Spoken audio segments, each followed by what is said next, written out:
Recently, President Donald Trump signed an executive order that transfers more control over education to states and cities rather than the federal government. It's causing debate, especially in Georgia. But what does this mean for students, teachers, and the education system? How will it impact future educators' careers? Education major Emmy Carter gave her thoughts. I think it'll affect, if you move schools or move districts, then it'll affect, having to adapt to their standards, especially with that power being in the states now. It could look different depending on where you're teaching. And also with school funding, if you're teaching in a low-income area, then you might struggle with that more and struggle to find resources. Some fear this executive order could widen the divide between richer and poorer schools. Wealthier districts may have the flexibility to improve curriculums and access more resources, while poorer schools could be left behind, struggling to meet basic needs.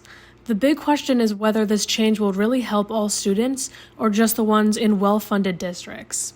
Education major Claire Riley had a say in this. I see more positive impacts on the more developed schools, which could be higher funding and better facilities and better departments or whatever. But for more underfunded schools, I feel like it could really damage them with the lack of funding, which could damage the quality of the education that they're getting out there.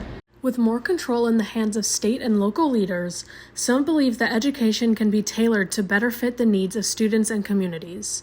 But will this lead to lasting improvements?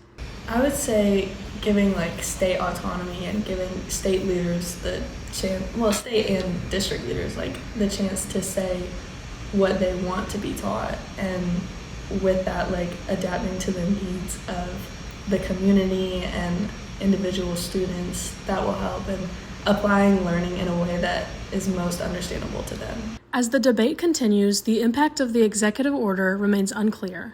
Will local control create stronger, more adaptable education systems, or will it widen existing gaps between schools?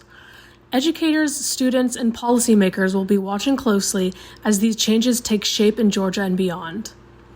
Reporting for GC360, I'm Margo Peters.